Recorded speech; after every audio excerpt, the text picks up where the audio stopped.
Q30 Newscast, students react to multiple suspensions given out to students disobeying new COVID-19 protocols. Plus, the votes came in and SGA officials are now in office. But was the turnout everything people had hoped for? And the first 2020 presidential debate was last night. Listen in to our new update for what happened last night. All this and more coming up on the Q30 Newscast.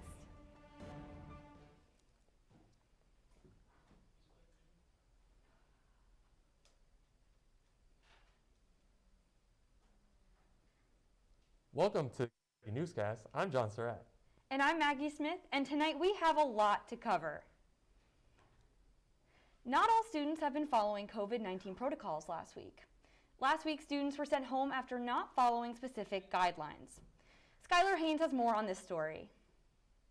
With only one reported positive COVID test, Quinnipiac is stepping up to its guidelines to stay low risk. I feel confident in the engagements I've had with students that they want to be here and that they're appreciative that we're following through on what we had set as expectations for students. The university has remained consistent with their intended consequences for non-compliance with COVID guidelines since the release of their early plans in August for a return to campus. But over this past week, 20 students, residential and off campus, were suspended. I've been on campus for a while now, so I've been seeing a lot of what's going on, so I guess I'm not super surprised. A lot of people haven't seen their friends since March, and for the university to be limiting the ability to see their friends isn't in their best interest. The school and its students are hopeful that this will serve as an example and make campus safer for everyone. I guess I'm hopeful to see change, and that if people see that the school is actually holding other people accountable, then they'll change their behavior. It's definitely better, but it's not where I think the university wants it to be. I really believe that this communication and what we're doing with these policies, I think will curb any future issues. That's my hope. For Q30 News, this has been Skylar Haynes. Quinnipiac Public Safety has released the crime log from the start of the semester to now.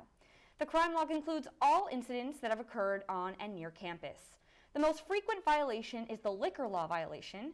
There have been more than 10 liquor law incidents reported since the beginning of August, when students began moving in. The log also lists a sexual assault incident which occurred in early September. Quinnipiac will offer 8 flu clinics for students, faculty, and staff with a valid university ID this fall to keep the community healthy. CVS will host clinics on each university campus beginning yesterday. There is no cost for university employees enrolled in Quinnipiac's medical plan. Employees should bring their insurance ID card if they're attending one of Quinnipiac's flu clinics. 96% of insurance plans cover the cost of the flu vaccine. Earlier today, Chief Experience Officer Tom Ellett sent an email to students explaining what happens to students if they miss a required campus COVID test effective October 5th. For people who missed their first test, they will receive an email warning that they missed their appointment and it will be rescheduled for the next week. For people who missed their second test, they will be denied access onto campus, university, facilities, in-person classes, and extracurricular activities. Students who live on campus will be removed from campus and sent home 48 hours later. Another update from Tom Ellett. Beginning on October 5th, the dining experience at Quinnipiac will have some changes. The Bobcat Den will only be offering Mondos in the convenience store, with everything else being moved to the CAF. Au Bon Pan, Revolution Noodle Sushi, and the Boar's Head Deli will be offering in-person dining. Custom smoothies will also be offered at the CAF. And Sono will be available during dinner at Bowl Life. On the North Haven campus, dining will only provide grab-and-go meals with the Starbucks self-service station. On York Hill, the Rocky Top Deli is open for in-person ordering. On Thursday, September 24th, over 2,000 Quinnipiac University students elected student government senators. All general board positions were up for elections. However, only 34 out of 43 positions were filled. SGA Vice President Caroline Mello said that, quote, "There are a few vacant seats, which isn't historically a big surprise. Is decreasing, so we were expecting to have some vacant seats," end quote. Ethan McCabe spoke to the Vice President of Public Relations, Jamie and John Baptiste, about voter turnout this year. Let's see what he had to say. There are a few vacant seats, which isn't like historically a big surprise. There are usually some vacant seats when we do run elections like this. I think it's important to note like exactly where those vacant seats are. That's in the junior class mainly. And if you think about it, you know, we did a lot of our campaigning for getting people to come out to elections down here on Maine. A lot of the juniors are either off campus or on York, so they might have not got reached the same way as everyone else, but we're definitely going to hold special elections to try to fill those seats in. This weekend, the weather was so nice and made for perfect hiking weather. However, Sleeping Giant State Park had to close at 10:30 a.m. on Sunday as too many people came and the parking lot reached capacity. Now, Connecticut state parks are open, but officials urge residents to avoid peak hours. Those who hike are also encouraged to wear a mask and to remember to social distance. Still to come on the Q30 Newscast, Latin Heritage Month is here, and we have more on how Quinnipiac University is taking part. Plus, Kay Pattyfoot has a political update after the presidential debate last night. But before we go to break, let's send it over to Vanessa Blasi with a look at the weather. Vanessa? Hi, so we're looking at the weather this week. Up ahead, we're looking at surprisingly warmer temperatures for the beginning of October. We're going to see a high of 70 tonight and a low of 55. Tomorrow, receiving even warmer sunshine with a high of 74 and a low of 53. And Friday, we'll see some partly cloudy skies with a high of 62 and a low of 45. So the real question is, will the beginning of October continue these warmer weather patterns or not? Stay tuned.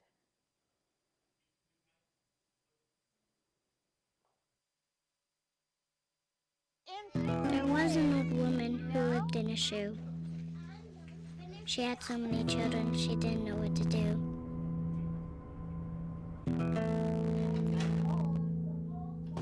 She gave them some broth without any bread and kissed them all soundly and put them to bed. Hunger is a story we can end.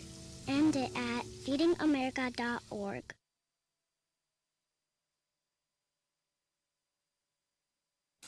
One in 3 adults has pre-diabetes. 1 in 3. That means it could be you, your favorite brother, your other brother, you, yes, your football buddy, your football buddy, you, the boss's boss. If 1 in 3 adults has pre-diabetes, that means it could be you, your barber, your barber's barber. Nice work. Thanks. You, your plumber. Breathe right into your foot. Your plumber's masseuse. Yes. You, your dog walker. On your left. Your cat jogger. Or you, your co-pilot. Your co-pilot's co-pilot.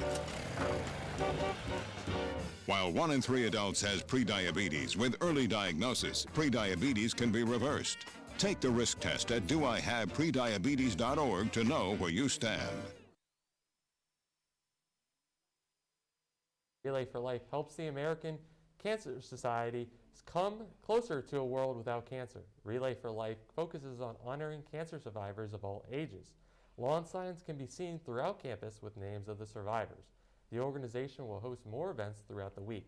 Alumnaria, which is when candles are lit and placed in bags to honor those who have passed away. This will take place on Friday, and the final event is the Independence Day Walk on Saturday. From September 15th to October 15th, the United States celebrates National Hispanic American Heritage Month, looking back at the histories, cultures, and Hispanic American citizens who positively influenced our nation. President Lyndon B. Johnson originally created Hispanic Heritage Week in 1968, and Ronald Reagan later expanded it into an entire month celebration in 1988. Hispanic Americans like Cesar Chavez, a union leader and civil rights activist, worked to lead union farm workers in one of the most successful union boycotts in American history. In times of tense discussion around immigration in America, Hispanic Americans are taking this month to celebrate and share their culture. Now, before we head into our political update, a new organization at Quinnipiac is up and running, hoping to increase involvement for women in politics. Hannah Mirsky has more. In its first month of getting the chapter off the ground, Leading Women of Tomorrow aims to increase women representation on campus and within the surrounding community. The national organization reached out to Quinnipiac to begin its chapter. So this club is really focused on the facilitation of more movement of women into politics. That's our main focus really, is just increasing representation of women in public service and public representation. Ohi Mevere, the vice president, says the club wants to see an increase of women in leadership positions at Quinnipiac. Males definitely dominate a lot of these roles in politics, and not only on campus, but just in American politics in general. So that's one of the main issues that we're kind of looking at to kind of ensure that there's not just 60-40, it's almost 50-50. The chapter looks to start a speaker series, bringing in women currently working in public service. Kalelo and Mevere say the e-board members are the perfect leaders to start a new club. Everyone is super passionate, ambitious, and charismatic. I think that we have a true group of leaders all working together towards a cause that we are all very, very invested in. Mevere says the new chapter gave her an opportunity she could not get in her own country. I come from a country where there's not that many leaders in politics, and I thought it would be nice for me to kind of step out of my comfort zone and kind of go for something that I really always wanted to be in. Young women will gain resources and skills to confidently become an advocate in their professional fields. That is what the Leading Women of Tomorrow takes pride in. I'm Hannah Mirsky, reporting for Q30 News. There are only 35 more days until Election Day, and last night was the debate between the two presidential candidates. Kay Pattyfoot is covering the debate and more in this week's political update. Kay? You know, I, along with millions of people at home, watched the presidential debate last night, and it was an earful. Both campaigns agreed to speak for 2 minutes each and then to allow the other candidate to speak without interruptions. But throughout the night, President Trump cut Vice President Biden off multiple occasions. Vote and let your senators know how strongly you feel. Vote now. Make sure you, in fact, let people know you're a senator. I'm not going to answer the question because the question is radical left. Will you shut up? Many people were surprised that President Trump did not condemn white supremacist group Proud Boys, but instead said, quote, "stand by," end quote. President Donald Trump. Then do it, sir. Say it. Do it. Say it. Do you want to call him? What do you want to call him? Give me a name. Give me a white name. Supremacists and white supremacists and Proud Boys. Stand back and stand by. But I'll tell you what. Somebody's got to do something about Antifa and the left, because this is not a right-wing problem. Now, President Donald Trump has chosen a nominee to replace the late Supreme Court Justice Ruth Bader Ginsburg. President Trump has chosen Judge Amy Coney Barrett as his nominee pick. Now, at the debate, when Christopher Wallace asked both candidates their opinions on filling Justice Ginsburg's seat, President Trump said the reason he has chosen a nominee is because the Republicans have more control. Quote, "We won the election. Elections have consequences. We have the Senate and we have the White House, and we have a phenomenal nominee," end quote. That's all I have for tonight. John and Maggie, back to you both at the desk. Thanks, Kay. After the break, Vanessa Blasi gives us a full weather report. And Matthew Duronsik brings us updates on what's happening across the nation. Stay tuned. 1 in 3 adults has pre-diabetes. 1 in 3. That means it could be you, your favorite brother, your other brother, you, your football buddy, your football buddy, you, the boss's boss. If 1 in 3 adults has prediabetes, that means it could be you, your barber, your barber's barber. Nice work. Thanks. You, your plumber, Breathe right into your foot. your plumber's masseuse. Yes. You, your dog walker, On your left. your cat jogger. Or you, your co-pilot, your co-pilot's co-pilot. While 1 in 3 adults has prediabetes, with early diagnosis, prediabetes can be reversed.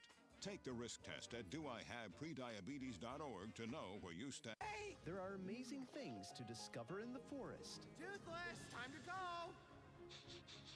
What you picking up on, bud? It's a whole hidden world of wonders. And the perfect place place to spend time with family. What better place to let your imagination soar? Experience nature and create a memory you can share. Visit discovertheforest.org to find a forest or park near you. First day of October with the leaves starting to change color. It's really starting to feel like fall, Maggie. I would have to agree with you on that, John.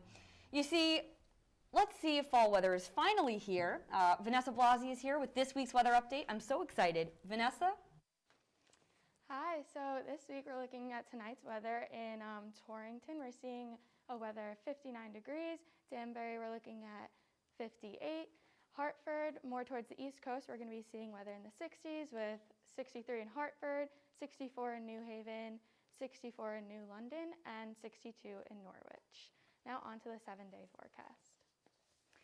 So, despite what we were saying before about the beginning of October, we're still seeing the warmer weather patterns. We're seeing 60s patterns, and towards the end of the week, we're looking at cloudy weather. With the exception of Saturday, we're seeing a high of 67 and a low of 43, so it's still going to be chilly with the fall chills, and also a low of 45 on Friday and a low of 46 on Monday. That's all for weather for now. Back to you guys. That weather is looking really nice, Maggie. Hopefully it'll come throughout this next week to see how much the weather, because it was colder before and now it's heated back up. Well, here's the thing, right? With the wildfires that are happening in California, which I'm sure is going to be touched upon, all of the smoke is making it seem so much colder than it normally should be this time of year. Yeah, definitely, and we'll definitely have to see how that contributes to the Northeast in this area. Yeah, I've been very surprised. I know the leaves are already changing. It's been feeling quite cold. I do not have any sweaters with me. So I'm definitely going to have to work on that. Was not expecting that. Yeah, definitely. We'll see how my shopping at Kohl's will have to go. But hopefully soon we'll get that colder weather and then maybe some snow days. Who knows? Maybe some snow days, yeah. But now we'll go to Matthew Juronsik for national news. Matthew, what's happening? Thanks, John. The United States now has 7,435,237 cases in the Northeast and the West. There tends to show positive progress with declines in positive cases and deaths. States in the South and the Midwest are continuing to see an influx of new cases. One of these states, Florida, which is a hotspot state, has seen a recent spike in new cases. This comes after Governor Ron DeSantis signed an executive order to allow bars and restaurants to operate at full capacity when an increase of coronavirus-related cases have occurred. The recordings from Breonna Taylor's grand jury were set to be released today to the public after a member of the grand jury filed a motion for the information. This comes after protests demanded better accountability for the officers involved in Taylor's killing. The motion forced Kentucky Attorney General Daniel Cameron to file the recordings with the court on Monday. In response, his office filed a counter motion today asking for a 1-week delay in the release of the information, claiming, quote, "It's in the interest of the protection of witness and in particular private citizens named in the recordings," end quote. The fires in California continue to threaten the lives of the residents. On Sunday, there were 2 new fires that were reported. 2 widespread fires throughout the Napa and Shasta counties. In Napa County, the Glass Fire, which started as 3 separate fires, has since merged into one and continues to spread, destroying more than 45,000 acres.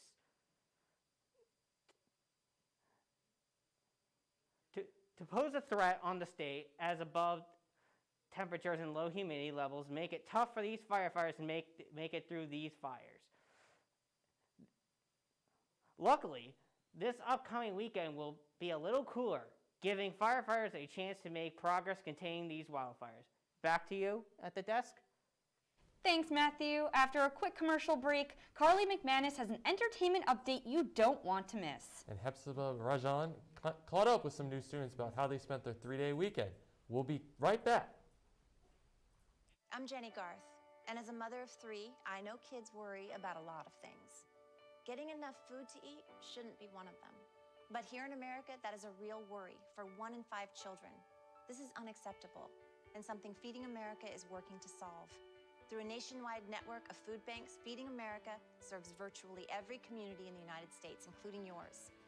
See how you can help your community. Visit feedingamerica.org. Together, we can solve hunger. Together, we're Feeding America.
Disney is letting go employees due to COVID-19, and Mariah Carey has released a memoir. Carly McManus is here to give us an entertainment update on that and more. Carly? Thank you, guys. I'm here with this week's entertainment news. Let's jump right into Disney. Announced on Tuesday that 28,000 employees will be laid off across the theme parks. This comes after a big financial hit due to the COVID-19 beginning December 4th. Employees working in Imagineering Disney Cruise Line will also be facing layoffs. 6,700 Walt Disney World non-union employees are losing their jobs as well. The company will begin negotiating cuts with their performers, hotel, housekeepers, ride attendants, and other workers. Mariah Carey released her new memoir, The Meaning of Mariah Carey, yesterday. The singer-songwriter spills all the gossip from abuse, infidelity, racism, Derek Jeter, and much more. Although I haven't read the memoir yet, I can already tell that Mariah Carey has a lot of baggage, which no one is really aware of. It's a roller coaster of emotions, yet the infamous star shares her hardships of being unsure if she would ever become successful. Carey said, quote, "I cried on my 18th birthday. I thought I was a failure because I didn't have a record deal yet," end quote. The memoir is now available online in stores, so make sure to pick up your copy. That is all I have for the Hollywood news update. Back to you, Maggie and John. Well, some good news if you're from Burlington, Vermont. The chocolate company Lake Champlain Chocolates will be donating the proceeds from purchases to Burlington Intervale Center Conservation Nursery to pay for thousands of tree seedlings. Yeah, Maggie, and in a few years, these seeds will be planted alongside rivers and streams across Vermont, which will help restore the quality of waterways, including the chocolate company's very own lake, Lake Champlain. This is a great start to helping our planet. John, I don't know, do you have any thoughts on this? I mean, hopefully it gets rolling and we'll see how it starts impacting the health of the world. Yeah, well, I mean, if you open up Twitter at any point, there are so many things going wrong around the nation, around the world. Definitely. And environmental action is just one way to, start a positive trend. With climate change, global warming, all of that, definitely taking environmental action. It's such a great thing to see, and such a change from everything that's been going on. Well, that is all the time that we have for the Q30 Newscast tonight. But make sure to keep up with all of our content on Q30TV.com and download our new app available on the App Store. And make sure to follow us all on Twitter and Facebook at Q30 News for our latest updates. From John and myself and everyone behind the scenes, good night, Bobcats.